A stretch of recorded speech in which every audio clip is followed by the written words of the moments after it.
ಹೆಚ್ಚಿನ ಅಪ್ಡೇಟ್ಗಳಿಗಾಗಿ ನಮ್ಮ ಮೈ ಆಚಾರ್ಯ Kannada YouTube channel subscribe ಮಾಡಿ.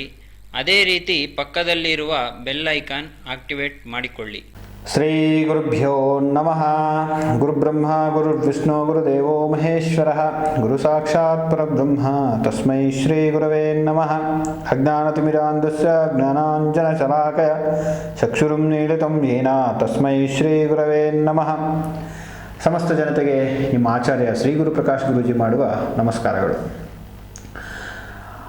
ಇವತ್ತು ಒಂದು ಉತ್ತಮವಾಗಿರ್ತಕ್ಕಂಥ ಪರಿಹಾರವನ್ನು ತಮಗೆ ಹೇಳಬೇಕು ಅಂತೇಳಿ, ಅಂದರೆ ನಮ್ಮ ವಾಟ್ಸಾಪ್ನಲ್ಲಿ ಪ್ರತಿದಿನ ನಮ್ಮ ನಿತ್ಯ ಭವಿಷ್ಯ ಮತ್ತು ನಿತ್ಯ ಪಂಚಾಂಗ ಹಲವಾರು ಜನಕ್ಕೆ ಹೋಗ್ತಾ ಇರುತ್ತೆ. ಅದರಲ್ಲಿ ಹಲವಾರು ಜನ ಬೇರೆ ಬೇರೆ ರೀತಿಯಾಗಿರ್ತಕ್ಕಂಥ ಸಮಸ್ಯೆಗಳನ್ನು ಕೇಳ್ತಾ ಇರ್ತಾರೆ. ಕೆಲವರಿಗೆ ನಾನು ಫ್ರೀ ಇದ್ದಾಗ ಕೆಲವ್ರಿಗೆ ಉತ್ತರವನ್ನು ಕೊಡಲಿಕ್ಕಾಗತ್ತೆ. ಸುಮಾರು ಜನಕ್ಕೆ ಪಾಪ ತುಂಬ ಜನ ಪ್ರಶ್ನೆಗಳನ್ನು ಕೇಳ್ತಾರೆ, ಆದರೆ ಅಷ್ಟು ಜನಕ್ಕೆ ಉತ್ತರವನ್ನು ನೀಡಲಿಕ್ಕೆ ಆಗ್ತಾ ಇಲ್ಲ. ಯಾಕಂದರೆ ಸಮಯದ ಅಭಾವ, ಕೆಲಸದ ಒತ್ತಡದಿಂದ ಅಷ್ಟು ಜನಕ್ಕೆ ಪರಿಹಾರಗಳನ್ನು ತಿಳಿಸ್ಲಿಕ್ಕಾಗಲ್ಲ, ಅಥವಾ ಅವ್ರಿಗೆ ರೆಸ್ಪಾಂಡ್ ಆಗಲಿಕ್ಕೆ ಆಗ್ತಾ ಇಲ್ಲ, ಅವ್ರಿಗೆ ಪ್ರತ್ಯುತ್ತರಗಳನ್ನು ಕೊಡಲಿಕ್ಕೆ ಆಗ್ತಾ ಇಲ್ಲ. ಆದರೆ ಅದರಲ್ಲಿ ಹೆಚ್ಚಾಗಿ ನಮ್ಮ ಮಯಾಚಾರ್ಯ ಬಳಗದವರು ಹೇಳಿದ್ದೇನೆಂದರೆ, ತುಂಬ ಜನ ಪ್ರಶ್ನೆಗಳನ್ನು ಕೇಳಿರ್ತಕ್ಕಂಥದ್ದು ಏನಂದರೆ, ಆಸ್ತಿಪಾಸ್ತಿಗಳಿಗೆ ಸಂಬಂಧಪಟ್ಟಂಥ ವಿವಾದಗಳು. ಅಂದರೆ ರಿಯಲ್ ಎಸ್ಟೇಟ್ ಮಾಡ್ತಾ ಇರ್ತಕ್ಕಂಥವ್ರು ಕೆಲವರು ಪ್ರಶ್ನೆಗಳನ್ನು ಕೇಳಿದ್ದಾರೆ. ಅದೇ ರೀತಿಯಾಗಿ ಮನೆಯಲ್ಲಿ ಆಸ್ತಿಪಾಸ್ತಿಗಳಿಗೆ ಸಂಬಂಧಪಟ್ಟಂತಹ ಜಗಳಗಳಾಗ್ತಾ ಇರ್ತಕ್ಕಂಥದ್ದು, ಅದರಲ್ಲಿ ಕೋರ್ಟ್ ಕಚೇರಿಗಳಲ್ಲಿರ್ತಕ್ಕಂಥದ್ದು, ವ್ಯಾಜ್ಯಗಳು ಆಗ್ತಾ ಇರ್ತಕ್ಕಂಥದ್ದು, ಆಸ್ತಿಪಾಸ್ತಿಗೆ ಸಂಬಂಧಪಟ್ಟಂಥ ವ್ಯಾಜ್ಯಗಳಾಗ್ತಾ ಇರ್ತಕ್ಕಂಥದ್ದು. ಅದರಲ್ಲಿ ಜಯವನ್ನು ಗಳಿಸಬೇಕು ಅಂದರೆ ಏನು ಮಾಡಬೇಕು ಗುರುಗಳೇ? ಅಥವಾ ಈ ಥರ ತೊಂದರೆಗಳಾಗಿದೆ, ನಮ್ಮ ಆಸ್ತಿಪಾಸ್ತಿಗಳಲ್ಲಿ ತೊಂದರೆ ಆಗಿದೆ, ಅಥವಾ ರಿಯಲ್ ಎಸ್ಟೇಟಲ್ಲಿ ನಾವು ಅಭಿವೃದ್ಧಿಯನ್ನು ಆಗ್ತಾ ಇಲ್ಲ, ರಿಯಲ್ ಎಸ್ಟೇಟಲ್ಲಿ ಚೆನ್ನಾಗಿ ಅಭಿವೃದ್ಧಿ ಆಗಬೇಕು ಅಂತ ಹೇಳ್ತಕ್ಕಂಥದ್ದು. ಮತ್ತು ಅದೇ ರೀತಿಯಾಗಿ ವೈವಾಹಿಕ ಜೀವನಕ್ಕೆ ಸಂಬಂಧಪಟ್ಟಂಥ ಕೆಲವು ಪ್ರಶ್ನೆಗಳು ಕೂಡ ಬಂದಿದ್ದಾವೆ.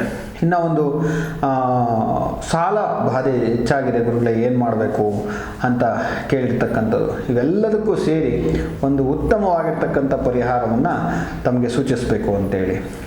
ಏನು ಅಂದರೆ, ಈಗ ಸಾಮಾನ್ಯವಾಗಿ ರಿಯಲ್ ಎಸ್ಟೇಟ್ ಮಾಡುವಂಥವರು ಏನು ಮಾಡಬೇಕು, ಅವ್ರು ರಿಯಲ್ ಎಸ್ಟೇಟ್ ಅಭಿವೃದ್ಧಿ ಆಗಬೇಕು ಅಂದರೆ ಏನು ಮಾಡ್ಕೊಂಡು ಹೋಗಬೇಕು ಅಂತ.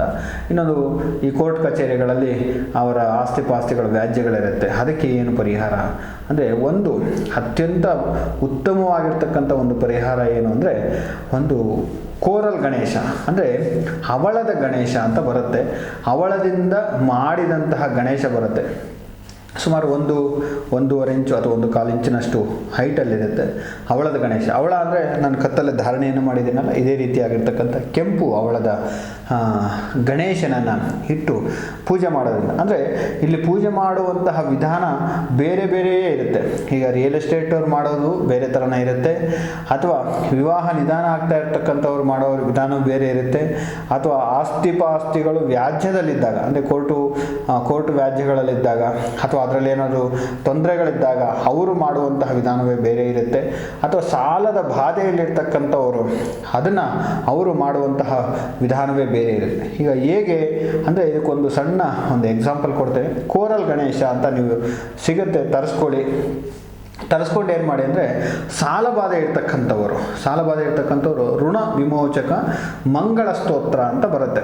ಆ ಋಣ ವಿಮೋಚಕ ಮಂಗಳ ಸ್ತೋತ್ರವನ್ನು ಆ ಗಣಪತಿಯನ್ನು ಮನೆಯಲ್ಲಿಟ್ಟು, ಅಥವಾ ನಿಮಗೆ ಅನುಕೂಲಕರವಾಗಿರ್ತಕ್ಕಂಥ ಎಲ್ಲಾದರೂ ಆಫೀಸ್ ಆಗಿರ್ಬೋದು, ಮನೆ ಆಗಿರ್ಬೋದು, ಎಲ್ಲಾದರೂ ಸರಿ, ಒಂದು ಶುದ್ಧವಾಗಿರ್ತಕ್ಕಂತಹ ಜಾಗದಲ್ಲಿಟ್ಟು, ಅದಕ್ಕೂ ಮೊದಲು ಏನು ಮಾಡಬೇಕಂದ್ರೆ ಆ ಗಣೇಶನಿಗೆ ಪ್ರಾಣ ಪ್ರತಿಷ್ಠಾಪನೆ ಮಾಡಬೇಕಾಗತ್ತೆ.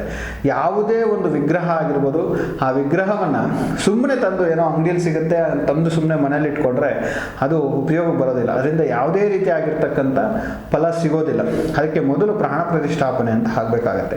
ಈಗ ಯಾವುದೇ ಒಂದು ವಿಗ್ರಹ ಇರ್ಬೋದು, ಈಗ ಮೆರವಣಿಗೆ ವಿಗ್ರಹಗಳಿಗೆ ಅದರದೇ ಆಗಿರ್ತಕ್ಕಂಥ ಒಂದು ರೀತಿ ನಿಯಮಗಳಿರುತ್ತೆ. ಮತ್ತು ದೇವತಾ ವಿಗ್ರಹಗಳು, ದೇವಸ್ಥಾನಗಳಲ್ಲಿ ಪ್ರತಿಷ್ಠಾಪನೆ ಮಾಡುವಂತಹ ವಿಗ್ರಹಗಳು, ಅದಕ್ಕೆ ರೀತಿ ನೀತಿ ನಿಯಮಗಳು ಬೇರೆ ಇರುತ್ತೆ. ಮನೆಯಲ್ಲಿಟ್ಟು ಪೂಜೆ ಮಾಡುವಂತಹ ವಿಗ್ರಹಗಳಿಗೆ ಅದಕ್ಕೆ ಆಗಿರ್ತಕ್ಕಂಥ ರೀತಿ ನೀತಿ ನಿಯಮಗಳು ಬೇರೆ ಬೇರೆಯೇ ಇರುತ್ತೆ. ಹಾಗಾಗಿ ಯಾವುದೇ ವಿಗ್ರಹವನ್ನಾಗಿರ್ಬೋದು ತಾವು ಪೂಜೆ ಮಾಡಬೇಕು ಅಂದ್ಕೊಂಡಾಗ ಅದಕ್ಕೆ ಮೊದಲು ಪ್ರಾಣ ಪ್ರತಿಷ್ಠೆ ಆಗಬೇಕು. ಅದರಲ್ಲಿ ಮೊದಲು ಪ್ರಾಣ ಇರಬೇಕು. ಪ್ರಾಣ ಇದ್ರೇ ಏನಾದರೂ ಮಾಡೋಕ್ಕಾಗತ್ತೆ. ಈಗ ನಾವು ಸಣ್ಣದೊಂದೇನೆಂದರೆ, ನಾವು ಯೂಸ್ ಮಾಡುವಂಥ ಫೋನು ನಾವು ಚಾರ್ಜಿಂಗ್ ಹಾಕಲಿಲ್ಲ ಅಂದರೆ ಅದು ಕೆಲಸ ಮಾಡಲ್ಲ. ಹಾಗಾಗಿ ಒಂದು ಸಣ್ಣ ಸಿಮ್ ಕಾರ್ಡ್, ಆ ಫೋನಲ್ಲಿ ಒಂದು ಚಿಕ್ಕ ಉಗುರಿನಷ್ಟಿರುವಂತಹ ಒಂದು ಸಿಕ್ಕ ಸಿಮ್ ಕಾರ್ಡ್ ಫೋನ್ಗೆ ಹಾಕಲಿಲ್ಲ ಅಂದರೆ ನೋಡಿ, ಅದೇ ಪ್ರಾಣ. ಅದಕ್ಕೆ ಹಾಕಲಿಲ್ಲ ಅಂದರೆ ನಿಮ್ಗೆ ನೆಟ್ವರ್ಕ್ ಬಂದಿಲ್ಲ ಅಂದರೆ ನೀವು ಫೋನ್ ಮಾಡೋಕ್ಕೂ ಆಗಲ್ಲ, ಯಾರೂ ನಿಮಗೆ ಫೋನ್ ಮಾಡಲಿಕ್ಕೂ ಆಗಲ್ಲ, ಹಂಗಾಗ್ಬಿಡುತ್ತೆ. ನೋಡಿ, ಅದೇ ಪ್ರಾಣ ಅಂತ ನಾವು ತಿಳ್ಕೊಬೋದು. ಒಂದು ಫೋನ್ಗೆ ಒಂದು ಸಿಮ್ ಕಾರ್ಡೇ ಪ್ರಾಣ ಅಂದಾಗ ಯಾವುದೇ ಒಂದು ವಿಗ್ರಹವನ್ನಿಟ್ಟು ನಾವು ಪೂಜೆ ಮಾಡಬೇಕು ಅಂದರೆ ಅದರಲ್ಲಿ ಮೊದಲು ಪ್ರಾಣ ಇರಬೇಕು. ಅದು ಆ ಪ್ರಾಣ ಇದ್ದಾಗ ಮಾತ್ರ ಅದು ಫಲವನ್ನು ಕೊಡಲಿಕ್ಕೆ ಸಾಧ್ಯ. ಹಾಗಾಗಿ ಮೊದಲಿಗೆ ಆ ವಿಗ್ರಹಕ್ಕೆ ಪ್ರಾಣ ಪ್ರತಿಷ್ಠಾಪನೆ ಆಗಬೇಕು. ಪ್ರಾಣ ಪ್ರತಿಷ್ಠಾಪನೆ ಆಗಿದ್ದಾದಮೇಲೆ ಮನೆಯಲ್ಲಿಟ್ಟು ಯಥಾಶಕ್ತಿ, ಅಂದರೆ ನಿಮಗೆಲ್ಲ ಅನುಕೂಲಕರವಾಗಿರುತ್ತೆ ಅಲ್ಲಿ ಶುದ್ಧವಾಗಿರ್ತಕ್ಕಂಥ ಸ್ಥಳದಲ್ಲಿ ಯಥಾಶಕ್ತಿ ನೀವು ಅದಕ್ಕೆ ಶುದ್ಧವಾಗಿರ್ತಕ್ಕಂಥ ಪೂಜೆ ಮಾಡ್ತಕ್ಕಂಥದ್ದು. ಪ್ರತಿನಿತ್ಯ ಏನಾದರೂ ನೈವೇದ್ಯವನ್ನು ಸಮರ್ಪಣೆ ಮಾಡ್ತಕ್ಕಂಥ ಗಣಪತಿಗೆ. ಅದರ ಜೊತೆ ತಮಗೆ ಯಾರಾದರೂ ಗುರುಗಳಿದ್ರೆ ಆ ಗುರುಮುಖೇನ ಗಣೇಶನ ಮಂತ್ರವನ್ನು ತಾವು ಸ್ವೀಕಾರ ಮಾಡಿ ಅದನ್ನು ಜಪ ಮಾಡ್ತಕ್ಕಂಥದ್ದು ಮಾಡೋದ್ರಿಂದ ಒಂದು ವಿಶೇಷವಾಗಿರ್ತಕ್ಕಂಥ ಫಲ ಸಿಗುತ್ತೆ. ಇನ್ನು ಋಣ ವಿಮೋಚನೆ ಆಗಬೇಕು ಅಂದರೆ, ಸಾಲ ಬಾಧೆಯಿಂದ ದೂರ ಆಗಬೇಕು ಅಂತ ಹೇಳಿದ್ರೆ ನೋಡಿ, ಅವಳಕ್ಕೆ ಕಾರಕ ಯಾರು ಅಂದರೆ ಕುಜ. ಕುಜ ಅವಳಕ್ಕೆ ಕಾರಕನಾಗ್ತಾನೆ. ಗಣಪತಿ ಯಾರು ಅಂದರೆ ವಿಘ್ನ ನಿವಾರಕ. ನೋಡಿ, ಇಲ್ಲಿ ನಾನು ಏನಕ್ಕೆ ರಿಯಲ್ ಎಸ್ಟೇಟ್ಗೆ ಹೇಳ್ತಾ ಇದ್ದೀನಿ, ಏನಕ್ಕೆ ನಾನು ಭೂಮಿಗೆ ಸಂಬಂಧಪಟ್ಟ ವಿವಾದಗಳಿಗೆ ಹೇಳ್ತಾ ಇದ್ದೀನಿ, ಏನಕ್ಕೆ ನಾನು ಮದುವೆಗೆ ಸಂಬಂಧಪಟ್ಟಿದ್ದಕ್ಕೆ ಹೇಳ್ತಾ ಇದ್ದೀನಿ ಅಂದರೆ ನೋಡಿ, ಹೆಣ್ಣು ಮಕ್ಕಳಿಗೆ ವಿವಾಹಕ್ಕೆ ಸಂಬಂಧಪಟ್ಟಂತೆ ಕುಜನನ್ನು ವಿವಾಹಕಾರಕ ಅಂತ ನೋಡ್ತಾರೆ. ವಿನಾಯಕ ವಿಘ್ನ ನಿವಾರಕ, ಕುಜ ವಿವಾಹಕಾರಕ. ಆ ಕುಜನಿಗೆ ಸಂಬಂಧಪಟ್ಟಂತಹ ರತ್ನದಿಂದ ಅಂದರೆ ಅವಳದಿಂದ ವಿಘ್ನ ನಿವಾರಕನಾಗಿರ್ತಕ್ಕಂಥ ಗಣೇಶನನ್ನು ಮಾಡಿ ಅದನ್ನು ಪೂಜೆ ಮಾಡೋದ್ರಿಂದ ಅದಕ್ಕೆ ಪದ್ಧತಿಗಳು ಬೇರೆ ಇದೆ. ಈಗ ನಾನು ಋಣ ವಿಮೋಚಕ ಹೇಳ್ತಾ ಇದ್ದೆ, ಈ ವಿವಾಹಕ್ಕೆ ಸಂಬಂಧಪಟ್ಟಿದ್ದು ಬೇರೆ ಇದೆ. ಆದರೆ ನಮಗೆ ಎಲ್ಲ ಗ್ರಂಥಗಳಲ್ಲಿ, ಪರಿಹಾರ ಗ್ರಂಥಗಳಲ್ಲಿ ಸಿಗುತ್ತೆ, ಮತ್ತು ಪಂಚಾಂಗದಲ್ಲೂ ಕೂಡ ಸಿಗುತ್ತೆ. ಋಣ ವಿಮೋಚಕ ಮಂಗಳ ಸ್ತೋತ್ರ ಅಂತ, ಅಂದರೆ ಮಂಗಳ ಋಣವನ್ನು ವಿಮೋಚನೆ ಮಾಡ್ತಾನೆ ಅಂತ. ಋಣ ವಿಮೋಚಕ ಮಂಗಳ ಸ್ತೋತ್ರ ಅಂತಲೇ ಬರುತ್ತೆ. ಯಾರಾದರೂ ಸರಿ ಪಂಚಾಂಗದಲ್ಲಿ ಸಿಗುತ್ತೆ. ನಿಮಗೆ ಒಂಟಿಕೊಪ್ಪಲ್ ಪಂಚಾಂಗದಲ್ಲಿ ಆ ಸ್ತೋತ್ರ ಇರುತ್ತೆ. ಅಥವಾ ನಿಮ್ಗೆ ಸಿಗಲಿಲ್ಲ ಅಂದರೆ ನಮ್ಗೆ ವಾಟ್ಸಪ್ ಮಾಡಿದ್ರೆ ನಮ್ಮ ಮೈಯಾಚಾರ್ಯ ಟೀಮ್ ಅವರು ಫ್ರೀಯಾಗಿದ್ದಾಗ ಕಳಿಸ್ಕೊಡ್ತಾರೆ. ಯಾವುದೇ ಕಾರಣಕ್ಕೂ ಅರ್ಜೆಂಟ್ ಮಾಡಬೇಡಿ, ಮೆಸೇಜ್ ಮಾಡಿ ನಮ್ಗೆ ಬೇಕು ಅರ್ಜೆಂಟ್ ಕಳಿಸ್ಕೊಡಿ ಅಂತ ಮಾತ್ರ ಕೇಳಬೇಡಿ. ನೀವು ಈ ಥರ ನಮ್ಗೆ ಮಂತ್ರ ಬೇಕು ನಮ್ಗೆ ಕಳಿಸ್ಕೊಡಿ ಅಂದರೆ ಖಂಡಿತವಾಗ್ಲೂ ಋಣ ವಿಮೋಚಕ ಮಂಗಳ ಸ್ತೋತ್ರವನ್ನು ಕಳಿಸ್ಕೊಡ್ತಾರೆ. ಅದನ್ನು ತಾವು ಪ್ರತಿನಿತ್ಯ ಈ ಗಣೇಶನನ್ನು ಇಟ್ಟು ಪ್ರತಿನಿತ್ಯ ಅದರ ಮುಂದೆ ಅದಕ್ಕೇನಾದರೂ ನೈವೇದ್ಯವನ್ನು ಇಟ್ಟು ಪ್ರಾರ್ಥನೆಯನ್ನು ಮಾಡಿಕೊಂಡು ನಾನು ಈ ಸಾಲ ಬಾಧೆಯಿಂದ ವಿಮುಕ್ತನಾಗಬೇಕು ಅಂತೇಳಿ ಆ ಗಣೇಶನನ್ನು ಪ್ರಾರ್ಥನೆ ಮಾಡಿಕೊಂಡು ಆ ಗಣೇಶನ ಮುಂದೆ ಋಣ ವಿಮೋಚಕ ಮಂಗಳ ಸ್ತೋತ್ರವನ್ನು ತಾವು ಪ್ರತಿನಿತ್ಯ ಪಾರಾಯಣ ಮಾಡ್ತಾ ಹೋಗಿದ್ದಾರೆ. ನೀವು ಎಂತಹ ಸಾಲ ಬಾಧೆಯಲ್ಲಿದ್ದರೂ ಖಂಡಿತವಾಗ್ಲೂ ಆ ಸಾಲ ಬಾಧೆ ಎಷ್ಟೇ ದೊಡ್ಡದಿದ್ರು ನಿಧಾನಕ್ಕೆ ಮಂಜುಗಡ್ಡೆ ಕರಗಿದ ರೀತಿ ಕರ್ಕೊಂಡು ಹೊರಟೋಗುತ್ತೆ. ನಿಮಗೆ ಇವತ್ತು ಇಟ್ಟಿದ್ದೀವಿ ನಾಳೆನೇ ಫಲ ಸಿಗಬೇಕು ಅಂದರೆ ಖಂಡಿತವಾಗ್ಲೂ ಸಿಗಲಿಕ್ಕಿಲ್ಲ. ಯಾಕಂದರೆ ಯಾವುದೇ ಆಗಿರ್ಬೋದು ನಿಧಾನವಾಗಿ ಫಲ ಕೊಡೋದು. ಈಗ ಒಂದು ಮಗು ಹುಟ್ಟಬೇಕಂದ್ರೆ 10 ತಿಂಗಳು ಸಮಯ ತೊಗೊಳುತ್ತೆ. ಮನೆಯಲ್ಲಿ ಅಡುಗೆ ಮಾಡಬೇಕಂದ್ರೆ 2 ಗಂಟೆ ಸಮಯ ತೊಗೊತಾರೆ. ಹಾಗಾಗಿ ಯಾವುದೇ ಒಂದು ಸಮಸ್ಯೆ ಆಗಿರ್ಬೋದು ಇಮಿಡಿಯೇಟ್ ಕ್ಲಿಯರ್ ಆಗಿಬಿಡ್ಬೇಕಂದ್ರೆ ಆಗಲ್ಲ. ಹಾಗಾಗಿ ಆ ಮಂಗಳ ಒಂದು ಹವಳವಾಗಿರ್ತಕ್ಕಂಥ ರತ್ನವಾಗಿರ್ತಕ್ಕಂಥ ಹವಳದಿಂದ ಮಾಡಿದ ಗಣೇಶನನ್ನು ಮನೆಯಲ್ಲಿಟ್ಟು ತಮ್ಮ ಎಲ್ಲ ಕೆಲಸ ಕಾರ್ಯಗಳಲ್ಲಿ ವಿಘ್ನಗಳು ದೂರ ಆಗುತ್ತೆ. ಆ ಋಣ ವಿಮೋಚಕ ಮಂಗಳ ಸ್ತೋತ್ರವನ್ನು ಗಣಪತಿಯ ಮುಂದೆ ಹೇಳೋದ್ರಿಂದ, ಆ ಹವಳದ ಗಣಪತಿಯ ಮುಂದೆ ಹೇಳೋದ್ರಿಂದ ಖಂಡಿತವಾಗ್ಲೂ ತಾವು ಋಣ ವಿಮುಕ್ತರಾಗ್ತೀರಾ ಅನ್ನೋದ್ರಲ್ಲಿ ಯಾವುದೇ ರೀತಿಯಾಗಿರ್ತಕ್ಕಂಥ ಸಂಶಯ ಇಲ್ಲ. ಇನ್ನು ರಿಯಲ್ ಎಸ್ಟೇಟ್ ಮಾಡುವಂಥವ್ರಿಗೆ ರಿಯಲ್ ಎಸ್ಟೇಟ್ಗೆ ಕಾರಕನೇ ಕುಜ. ಕುಜೋ ಭೂಮಿ ಪುತ್ರಶ್ಚ ಅಂತ ಹೇಳಿದ್ದಾರೆ. ಕುಜನು ಯಾರು ಅಂದರೆ ಭೂಮಿಯ ಮಗ ಅಂತ. ಭೂಮಿಗೆ ಕಾರಕನ ಯಾರು ಅಂದರೆ ಕುಜನೇ. ಹಾಗಾಗಿ ಅಂತಹ ಭೂಮಿಗೆ ಕಾರಕನಾಗಿರ್ತಕ್ಕಂಥ ಕುಜನಲ್ಲಿ ಆ ಭೂಮಿಗೆ ಸಂಬಂಧಪಟ್ಟಂಥ ವಿಘ್ನಗಳು ದೂರ ಆಗಬೇಕು ಅಂದರೆ ಆ ವಿಘ್ನಗಳಿಗೆ ಕಾರಕ ಗಣಪತಿ. ಅಂತಹ ವಿಘ್ನ ನಿವಾರಕನಾಗಿರ್ತಕ್ಕಂಥ ಗಣಪತಿಯನ್ನು ಯಾರಾದರೂ ಸರಿ ರಿಯಲ್ ಎಸ್ಟೇಟ್ ಮಾಡುವಂಥವರು ತಮ್ಮ ಆಫೀಸುಗಳಲ್ಲಿ ಇಟ್ಕೊಂಡು ಅದನ್ನು ವಿಶೇಷವಾಗಿ ಅದಕ್ಕೊಂದು ರೀತಿ ನೀತಿ ನಿಯಮಗಳಿರುತ್ತೆ. ಆ ರೀತಿ ನೀತಿ ನಿಯಮಗಳನ್ನು ಪಾಲನೆ ಮಾಡಿ ಪೂಜೆ ಮಾಡಿದ್ದೆ ಆದರೆ ಖಂಡಿತವಾಗಲೂ ಅವರಿಗೆ ಒಳ್ಳೆಯದಾಗತ್ತೆ ಅಂತ ನಾವು ನೋಡ್ಬೋದು.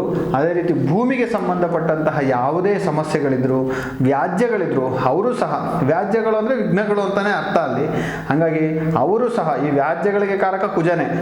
ಅಥವಾ ಏನಾದರೂ ವಿಘ್ನಗಳಿದ್ರೆ ತೊಂದರೆಗಳಿದ್ರೆ ಭೂಮಿಗೆ ಸಂಬಂಧಪಟ್ಟಂತಹ ಯಾವುದಾದ್ರು ವಿಘ್ನಗಳು ತೊಂದರೆಗಳಿದ್ರೆ ಅವರು ಸಹ ಈ ಹವಳದ ಗಣಪತಿಯನ್ನು ಮನೆಯಲ್ಲಿಟ್ಟು ಅದಕ್ಕೆ ಪೂಜೆ ಮಾಡೋದ್ರಿಂದ ಖಂಡಿತವಾಗ್ಲೂ ಆ ಭೂಮಿಗೆ ಸಂಬಂಧಪಟ್ಟಂತಹ ಯಾವುದೇ ಸಮಸ್ಯೆಗಳಿದ್ರು ದೂರ ಆಗುತ್ತೆ. ಇನ್ನೊಂದು ವಿವಾಹಕ್ಕೆ ಸಂಬಂಧಪಟ್ಟಂತಹ ಯಾರಾದರೂ ಹೆಣ್ಣು ಮಕ್ಕಳು ಅಂದರೆ ಈ ವಿವಾಹಕ್ಕೆ ನಾನು ಆವಾಗಲೇ ಹೇಳಿದೆ ವಿವಾಹಕ್ಕೆ ಕಾರಕ ಕುಜ, ಆ ವಿಘ್ನಗಳಿಗೆ ಕಾರಕ ಗಣಪತಿ. ಹಾಗಾಗಿ ವಿವಾಹದಲ್ಲಿ ಏನಾದರೂ ವಿಘ್ನಗಳಾಗ್ತಾ ಇದ್ರೆ ಅಂತ ಹೆಣ್ಣು ಮಕ್ಕಳು ಮನೆಯಲ್ಲಿಟ್ಟು ಪೂಜೆ ಮಾಡುವುದರಿಂದ ಖಂಡಿತವಾಗ್ಲೂ ಅವರಿಗೆ ಶೀಘ್ರ ವಿವಾಹ ಆಗುತ್ತೆ. ಕುಜ ದೋಷಕ್ಕೆ ಸಂಬಂಧಪಟ್ಟಂತಹ ಏನಾದರೂ ದೋಷಗಳಿದ್ದರೆ ಅದು ನಿವಾರಣೆ ಆಗುತ್ತೆ ಅಂತೇಳಿ ತಾವು ತಿಳ್ಕೊಬೋದು. ಹಾಗಾಗಿ ಈ 4 ಸಮಸ್ಯೆಗಳೇನು, ಒಂದು ರಿಯಲ್ ಎಸ್ಟೇಟ್ ಮಾಡ್ತಾ ಇರೋರಿಗೆ, ಇನ್ನೊಂದು ಭೂಮಿಗೆ ಸಂಬಂಧಪಟ್ಟಂತಹ ಏನಾದರೂ ವ್ಯಾಜ್ಯಗಳಿದ್ರೆ, ಮತ್ತು ಋಣಬಾಧೆಯಿಂದ ಅಂದರೆ ಸಾಲ ಬಾಧೆಯಿಂದ ಏನಾದರೂ ಸಮಸ್ಯೆಯಲ್ಲಿದ್ದರೆ, ಮತ್ತು ವಿವಾಹಕ್ಕೆ ಸಂಬಂಧಪಟ್ಟಿದ್ದು, ಭೂಮಿಗೆ ಸಂಬಂಧಪಟ್ಟ ವ್ಯಾಜ್ಯಗಳು, ಈ ಸಮಸ್ಯೆಗಳಿಂದ ಬಳಲ್ತಾ ಇರ್ತಕ್ಕಂಥವರು ಹವಳದ ಗಣಪತಿಯನ್ನು ಮನೆಯಲ್ಲಿಟ್ಟು ಅಥವಾ ತಮಗೆ ಅನುಕೂಲಕರವಾಗಿರ್ತಕ್ಕಂಥ ಜಾಗದಲ್ಲಿಟ್ಟು ತಾವು ಪ್ರತಿನಿತ್ಯ ಅದನ್ನು ಆರಾಧನೆ ಮಾಡೋದ್ರಿಂದ ಖಂಡಿತವಾಗಲೂ ತಮಗೆ ಶುಭ ಫಲ ಸಿಗುತ್ತೆ ಅಂತ ತಾವು ಭಾವಿಸ್ಬೋದು. ಎಲ್ಲರಿಗೂ ಒಳ್ಳೆಯದಾಗಲಿ. ಈ ಎಲ್ಲ ಭೂಮಿಯ ಸಂಬಂಧಪಟ್ಟಂತಹ ಸಮಸ್ಯೆಗಳಲ್ಲಿರ್ತಕ್ಕಂಥವರು, ಮತ್ತು ಋಣದ ಬಾಧೆಯಲ್ಲಿರ್ತಕ್ಕಂಥವ್ರು, ಸಾಲದ ಬಾಧೆಯಲ್ಲಿರ್ತಕ್ಕಂಥವರು, ವಿವಾಹದಲ್ಲಿ ವಿಘ್ನಗಳನ್ನು ಎದುರಿಸ್ತಾ ಇರ್ತಕ್ಕಂಥವರು ಎಲ್ಲರಿಗೂ ಕೂಡ ಆ ಅವಳದ ಗಣಪತಿ ಒಳ್ಳೆಯದನ್ನು ಮಾಡಲಿ, ಅವನ ಸಂಪೂರ್ಣವಾಗಿರ್ತಕ್ಕಂಥ ಕೃಪಾ ಕಟಾಕ್ಷ ಪ್ರಾಪ್ತಿ ಆಗಲಿ ಅಂತೇಳಿ ನಾನು ಪ್ರಾರ್ಥನೆ ಮಾಡ್ತಾ ವಿರಮಿಸ್ತಾ ಇದ್ದೇನೆ. ತಮ್ಮೆಲ್ಲರಿಗೂ ಒಳ್ಳೆಯದಾಗಲಿ. ಲೋಕ ಸಮಸ್ತ ಸುಖಿನೋ ಭವಂತು. ಓಂ ಸ್ವಸ್ತಿ. ಮಯಾಚಾರ್ಯ ಅರ್ಪಿಸುವ ಕರ್ನಾಟಕದ ನಂಬರ್ 1 ಆನ್ಲೈನ್ ಜ್ಯೋತಿಷ್ಯ ತರಬೇತಿ ಕೇಂದ್ರ. ತಮ್ಮ ಯಾವುದೇ ಜ್ಯೋತಿಷ್ಯ ಹಾಗೂ ಜ್ಯೋತಿಷ್ಯ ಕಲಿಯುವ ವಿಚಾರಗಳಿಗೆ ಸಂಪರ್ಕಿಸಿ 8333056333. ಈ ವಿಡಿಯೋ ಇಷ್ಟವಾದಲ್ಲಿ ಲೈಕ್ ಮಾಡಿ, ನಿಮ್ಮ ಬಂಧು ಮಿತ್ರರಿಗೆ ಶೇರ್ ಮಾಡಿ, ಸಲಹೆ ಸಂದೇಹಗಳಿಗಾಗಿ ಕಾಮೆಂಟ್ ಮಾಡಿ. ಹೆಚ್ಚಿನ ಅಪ್ಡೇಟ್ಗಳಿಗಾಗಿ ನಮ್ಮ MA ಕನ್ನಡ ಯೂಟ್ಯೂಬ್ ಚಾನಲ್ ಅನ್ನು ಸಬ್ಸ್ಕ್ರೈಬ್ ಮಾಡಿ. Thanks for watching this video.